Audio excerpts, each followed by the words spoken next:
तो मेरे प्यारे प्यारे दोस्तों, आज मैं आपके लिए गुलाब जामुन की दुनिया की सबसे आसान और सबसे कम पैसों में बनने वाली रेसिपी लेके आया हूँ। और ख़ास बात ये कि ये कोई भी बना सकता है और किसी के भी ख़राब नहीं होंगे। बस आपने रेसिपी को अंत तक फॉलो करना है, किसी भी एक मिनट को आपने स्किप नहीं करना। तो सबसे पहले बिस्मिल्लाहिर्रहमानिर्रहीम, आपने लेनी है 6 ब्रेड्स यानी कि डबल रोटी, और उनकी साइड्स को आपने काट लेना है। अब आपने इन ब्रेड्स को काट लेना है बीच में से। इनको आप मसल लें या ब्लेंडर में आप ब्लेंड कर लें। दूध आपने डालना है इसमें 5 से 7 टेबल स्पून, और इस तरह का आपने इसका बैटर बना लेना है, डो बना लेनी है। ठीक हो गया। आपने इसके बना लेने हैं बॉल्स। तो ये ले जी, बहुत ही गोल, बहुत ही खूबसूरत हमारा जो गुलाब जामुन है वो तैयार होने वाला है। ये देखें आप। तो इसको बना लेते हैं। अब यहाँ पे भी अहम स्टेप्स हैं। जो चाशनी हमने बनानी है इसको आपने ध्यान से देखना है।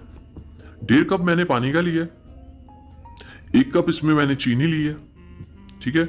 और जो बाहर की कमर्शियल होती है ना, जो प्रोफेशनल लोग यूज करते हैं, वो वाली चाशनी है ये। 3 आपने इसके अंदर डाल देनी है हरी छोटी इलायची, और ये है टाटरी, ताकि जो चीनी है वो जमे ना। आप इसमें विनेगर भी डाल सकते हैं, सिरका यानी कि, और लेमन भी डाल सकते हैं। 4 से 5 ड्रॉप इसमें जाएंगे रूह केवड़ा के। ये खुशबू होती है जो मार्केट की मिठाइयों से आती है। ये किसी भी स्टोर से या किसी भी हकीम से, पंसारी से आपको मिल जाएगा। 50 रुपए की होती है बोतल, और ये ड्रॉप्स के हिसाब से यूज होती है। इसकी खुशबू बहुत अच्छी होती है। यहनी को आपने अच्छी तरह से पका लेना है, लेकिन यहनी को आपने गाढ़ा नहीं करना आज। ठीक है। जो गुलाब जामुन की चाशनी होती है वो हमेशा पतली होती है, और पतली क्यों होती है ये मैं आपको एंड पे बताऊंगा। ठीक है। ये देख लें, ये तैयार हो चुकी है। इसको निकाल लेते हैं, और यहाँ पे हम अपनी जो कढ़ाई है इसके अंदर डालेंगे कुकिंग ऑयल।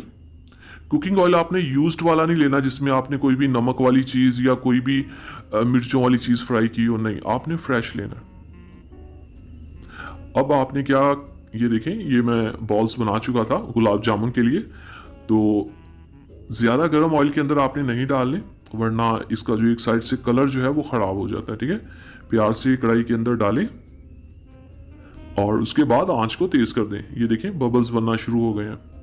ऐसा मैंने क्यों किया, ताकि ये एक जैसा कलर आए चारों तरफ। तो ये देखें जी, ये पकड़े हैं, और ये बिल्कुल भी टूट नहीं रहे। ना आपने इसमें बेकिंग सोडा डालना है, ना बेकिंग पाउडर डालना है। कोई केमिकल इसके अंदर नहीं जाएगा।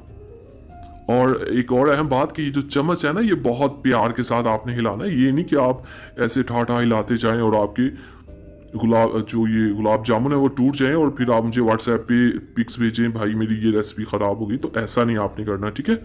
ये वो रेसिपी है जिसमें आप गलतियां करते हैं। तो ये देखें जी, हमने बहुत प्यार से चम्मच हिलाते रहे, और देखिए कलर एक जैसा आया। वही बात कि खूबसूरती के ऊपर आपने पूरा ध्यान रखना है, ताकि आपकी तारीफें हों और आपको इनाम मिले। ठीक हो गया। अब पकाई तो हमने इसकी कोई करनी नहीं, मतलब ये पकी हुई डबल रोटी है, जस्ट हमने कलर देना था। तो बिस्मिल्लाहिर्रहमानिर्रहीम, ये देखिए आप। अभी वीडियो स्किप नहीं आपने करनी, आगे बहुत अहम बात मैं आपको बताने जा रहा हूँ, जो रेसिपी की मेन चीज है। तो आइए, ये ठंडी की हुई चाशनी है। ठीक है। गरम चाशनी के अंदर आपने इनको नहीं डालना, वरना ये गल जाएंगे, टूट जाएंगे, फूल जाएंगे, खराब हो जाएंगे। ठीक है। मक्खन की तरह बनेंगे। आपने ठंडी इसको चाशनी के अंदर डालना है। तो अब प्लेट में निकालते हैं, बहुत सफाई के साथ, बहुत खूबसूरती के साथ। तो माशाअल्लाह, अल्हम्दुलिल्लाह, देखें जी मेरे अल्लाह की शान, उसकी रहमतें, नेमतें और बरकतें। दोस्तों, वीडियो पसंद आई तो प्लीज लाइक जरूर किया करें, और चैनल को जरूर सब्सक्राइब किया करें। ये आपकी तरफ से हमें एक इनाम होता है।